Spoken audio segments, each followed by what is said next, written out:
most important parts of shooting a portrait is choosing which focal length to use. Today we are here with my fiance Brittany. Hi! And we are doing a shoot to compare 5 different common focal lengths that you can use for your next portrait session. Babe, you ready to shoot? Of course. Let's go.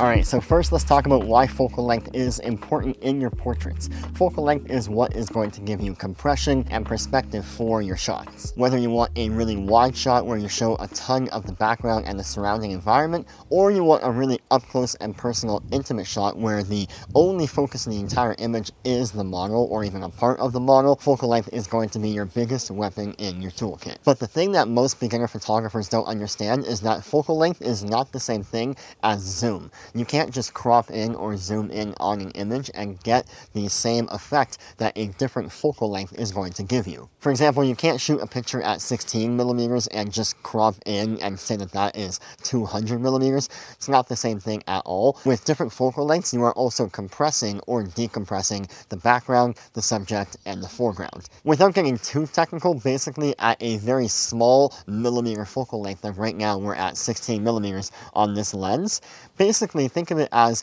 your background is really far away and separating and therefore decompressed from me, the subject, and also from whatever the foreground is, like my hand right here. Very far away. The higher the number in focal length, let's say 200 millimeters for example, the closer all of those elements are going to be.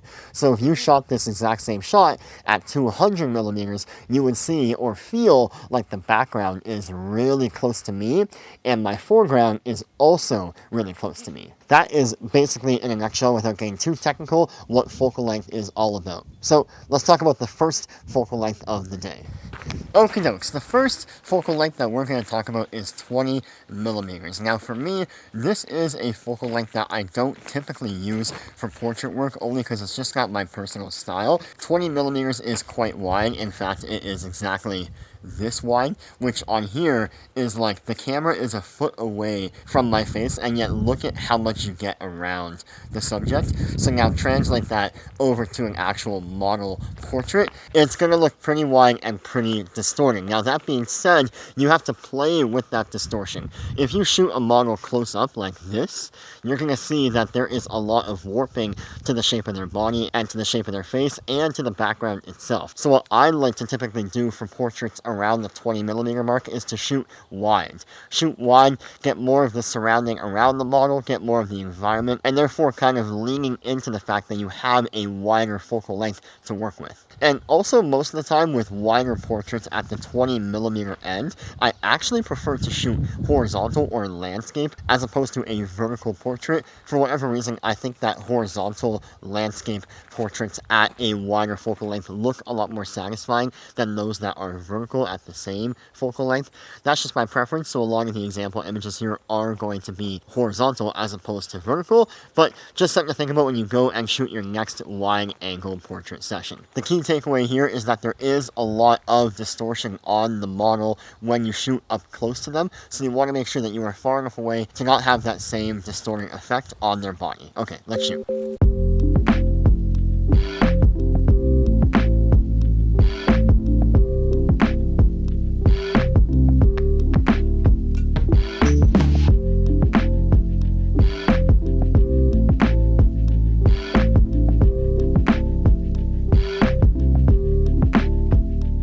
God, this is the world's brightest day. Okay, next is 35 millimeters. And the reason 35 millimeters is so popular as a focal length is, well, kind of twofold. Number one, it is a pretty true to life focal length for what our eyes see. It's not as true to life as, in my opinion, 50 millimeters, but it is pretty true to life. So in terms of the realism or the human element of a photograph, it does look pretty true to life. Now, that being said, with 35 mil, you still are able to get a lot in the frame, more so than you would get at a tighter focal length like 50 mil. So with 35 mil, you have the flexibility to show a lot more of the frame and of the environment that you're in, while still not getting that crazy distortion that something like 20 millimeters will give you. For a lot of portrait photographers, 35 millimeters in terms of a wider focal length is their favorite focal length, and I can totally see why. It is a fantastic choice, fastball down the middle, and honestly looks really satisfying satisfying to the eye when you look at these images. I like it a lot because I find that if you shoot it correctly, there's not too much distortion on the model's body. And like I said earlier, you can get a lot of the background and of the environment in the frame, which for me only adds to the final image. So let's shoot this.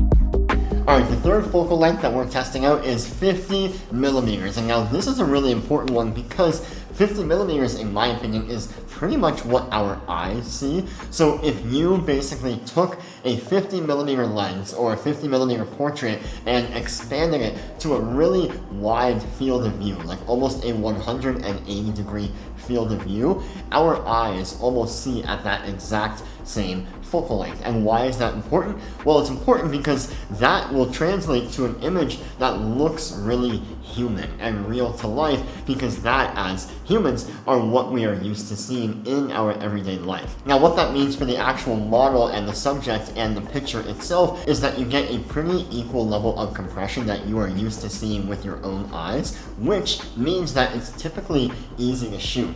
If you've ever heard terms like nifty-50, or you've ever thought about the fact that 50 millimeters is like the most basic entry-level lens choice for most people getting their first DSLR or mirrorless camera, it's because it's the most true-to-life focal length for us as humans. And so personally, I do love shooting around the 50 millimeter mark because of that human element to the shots. If you'll notice, all the pictures I'm going to show you here look true to life. So we're going to actually have Brittany at this windowsill over here, and on my lens, my super wide angle lens, which is 16 millimeters, you can't appreciate the level of compression or real life compression that we're going to get with the 50mm lens. With the 50mm lens, even from back here, which is about 8 to 10 feet away from where Brittany is standing, I'm going to get a medium frame. So about from the bum up. That's a medium frame portrait around this windowsill, which again makes no sense why, if I'm standing here, I can visually see more with my eyes.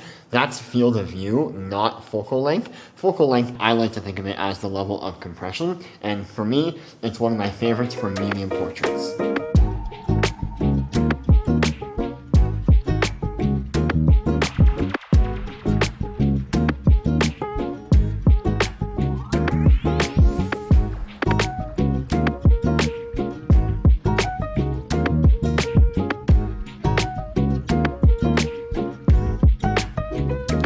Alright, next up is 85 millimeters. Now, over the past year, 85 has become one of my favorite focal lengths to shoot portraits with, mostly because I actually bought an 85 millimeter prime for my Canon EOS 1N film camera, and so I've been using it a lot to shoot more tight, compressed portraits. Number one is I like to do a medium shot, so from the waist up, where I get lots of compression on the model and an absolutely buttery smooth background. And then number two is I can get really up close and personal with the subject, have a close-up frame from the chest up, and get, again, beautiful fall off from their eyes, to their cheeks, to their neck, and to their hair, and obviously the background behind them. In either case, I love the compression that 85 millimeter gives you. It's an intimate feeling without being too close and up in their face, and overall just looks a lot more dreamy and, in my opinion, romantic. So for the first shot with 85 millimeters, we're actually at the pool here, and we're going to shoot with Britt in this lawn chair. We're going to move all of this stuff in a second, but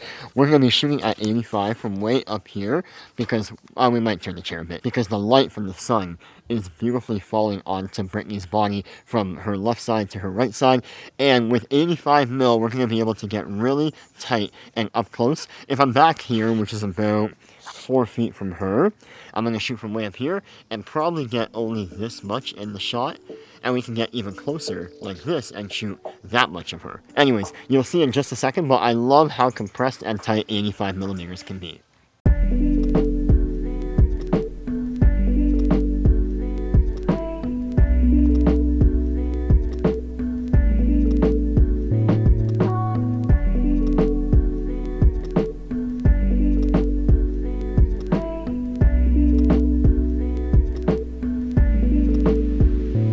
Alright, the last focal length is 135 millimeters. Now this one is a really fun one and really interesting one, and one that you might not have a lot of experience with because you can only get this focal length with a telephoto lens like a 70 to 200. You guys know that I love my Tamron 70 to 180, and that's exactly what we're going to use for this shoot right here. At 135 millimeters, you get a lot of compression, and most of the time I use this focal length for very tight, intimate, compressed shots. And when I mean tight, I mean up close and personal, typically only from like the chest up. At this level of zoom, everything is going to be a lot more compressed, and therefore you need to think a lot more about the aperture.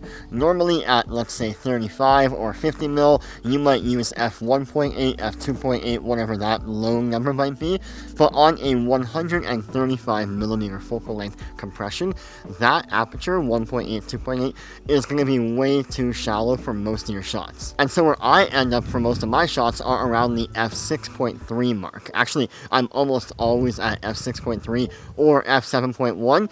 You still get that really buttery, creamy, blurred out background and foreground while ensuring that all of the model is in focus. At a low aperture like 2.8, only her eye or only her nose or only their cheek might be in focus, but at 6.3 or 7.1, all of them is in focus and the background is still blurry. Now, Britt right now has a sweater on. We're not going to shoot her with the sweater, but I'm going to shoot her at 135 millimeters. Now, right now on my 16 mil lens, right here, I'm going to stand probably about 15 feet away from her. There we go. And at 135 millimeters, which I can't show you here, I'm going to zoom way, way in to get basically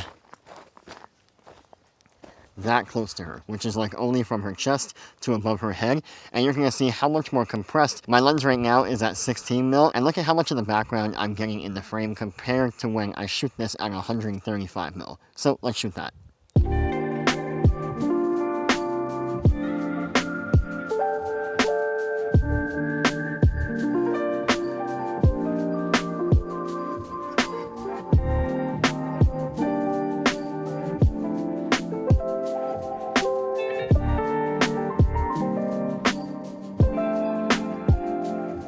And that is the importance of choosing which focal length to use for your next portrait. Babe, thank you so much for shooting today. Thanks for having me. Make sure you guys go give Brittany a follow over on Instagram. Make sure you guys like and subscribe to this video. And do not forget to comment what you want to see more of on this channel. But until next time, I'll catch you guys in the next one. Peace.